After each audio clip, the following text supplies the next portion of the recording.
Hi, I'm Alex DeWitt, an economic and business advisor with the Ministry of Agriculture, Food, and Rural Affairs. Today, I'm going to be reviewing the locally developed materials portion of the Promoting Agri-Food Careers Initiative.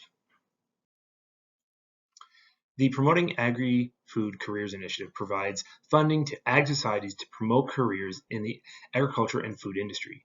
These are great careers with competitive salaries and benefits, a diverse range of opportunities, and experience in various industries from hands-on animal care to high-tech jobs, from farm labor, management, planning, and much, much more. This initiative will be rolled out into two phases. Phase 1 will provide ag societies with funding to promote careers at their local events. This will be done in two major ways. The first will be to provide money through initiative payments to ag societies to promote and distribute materials provided by the province of Ontario at their fall fairs and other events. Phase 2 will provide money to the ag societies to develop their own materials and to share those at those events. Today's video is about that second one, that locally developed materials aspect. The second phase of the initiative will build on these activities and support longer-term development and coordination of ag societies and agri-food careers to promote this material on an ongoing basis. More details on phase 2 will be coming in the months to follow. What do we mean by locally developed materials for this initiative? Ag societies may receive up to $1,500 per fiscal year during the initiative to develop local materials that is relevant to their material, to their region. Let's focus in on the locally developed materials aspect of the initiative. Some of the activities that are eligible for this aspect of the program are developing and modification of materials with career and geographical specific context to promote the careers that are related to agriculture and food in your region. This would include new promotional materials such as advertisement and brochures, website development, and trade show booth and display development in order for you to participate. It would also include unpaid posting of social media promotions, so not boosting your ads on social media. Implementation of promotional activities and participation at external events to promote agriculture and food sector careers. When we say external, we mean not hosted by the Agricultural Society, such as participating in job fairs or speaking or demonstrations related to agriculture and food careers. Again, not hosted by the Ag Societies. Some of the activities that are ineligible under this phase of the initiative would include anything not listed in the guidelines. Please go check them out, attached to the link below. Also, ineligible activities would be posting of available jobs on an online job board, activities that only benefit one individual business, or paid boosting of social media posts online. Now let's talk about ineligible costs. Costs need to be incurred after the point of approval for the project and before the project completion date. I'll be talking more about that in a minute. Costs also must reflect the actual cost to the recipient and not include any type of rebate or any type of credit or refund that the applicant, the Ag Society, is about to receive. Third-party services that are eligible for expenses include things like marketing development services, printing and shipping of the marketing materials, agriculture and food career speakers fees, career and fair event entrance and exhibit fees, rental or purchase of display of materials or equipment, shipping and transportation costs related to agriculture or food processing equipment for career-related demonstrations, and the transportation, meal, and hotel costs in accordance with the third-party speakers' guidelines. Please check out the guidelines for more details, as it goes into much more detail there and will answer further questions you might have at this point. Ineligible costs include anything that happened before the approval date or anything after the completion date of the project. Costs to obtain goods, services, or both, where those goods and services were not obtained for an entity operating at arm's length from the recipient, from the Ag Society.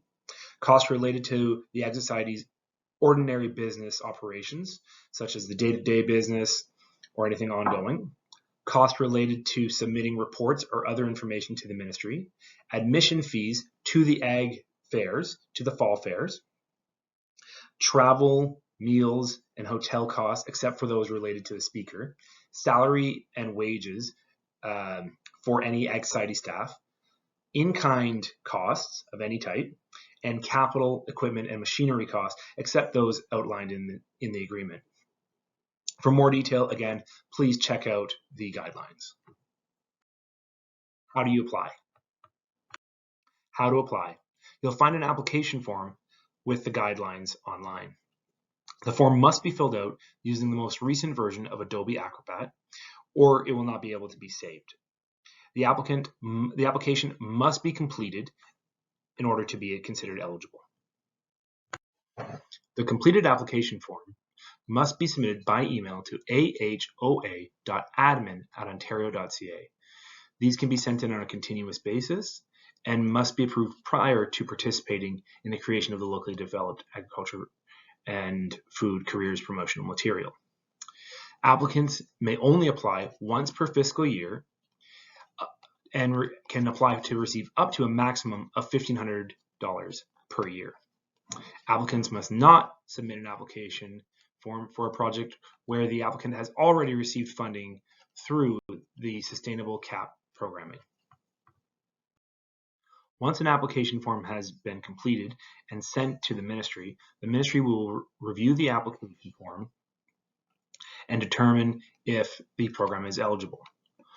Once the ministry have made their decision, an approval letter will be sent to the Ag Society. The approval letter will include a file number, a project description, a maximum amount of payment for the initiative, the eligible costs associated with that initiative, the date of the recipient is required to complete the project by, and the reporting and claim submission information and deadline. The ministry will provide an email to unsuccessful applicants as well. Now, let's talk about claims. Claims are submitted at the same time as the annual report and return, which means that no additional claims are due at any other point other than during the annual return. The process for submitting the claim for locally developed material must be accompanied by a claim for the display of the Ontario branded materials with booth at fair claim, which is to say, you can't participate in locally developed material without also participating in the other aspects of this initiative. For the creation of locally developed material, eligible recipients must submit a claim including the locally developed material promotional section. The claim for the creation of the locally developed material must be complete and supported by true copies of all of the payments and proof of payment. Proof of payment must include who paid for the good, service, or both, and their relationship to the recipient, who received the payment, the goods and services, or both, that were provided, and the date of the payment. Acceptable forms of a proof of payment include an electronic image of a process check, a statement from a banking institution setting out whom the process check was written or electronic payment made, and the amount, or a credit card or debit card receipt and a statement clearly identifying the amount and payment was made. With regards to the claim, please note that if using a credit card or debit card, check, or a statement as a proof of payment, the number of the credit card or debit card, as well as other information, including the unrelated cost to the recipient's project, should be blacked out in order to preserve confidentiality. Bank statements and process checks also contain personal information, which should be blacked out. Most importantly, all claims must be submitted no later than 11:59 p.m. on the date set out in the approval letter. No later, which in worst case scenario, no later will be after February 1st of each fiscal year. Any claims submitted after February 1st will be ineligible for funding in that fiscal year. So that's it. Please check out our other videos on these initiatives, such as the overall video on the Promoting Agriculture and Food Careers Initiative, or in the fall, check out our in-depth video on the reporting soon to come. Thank you.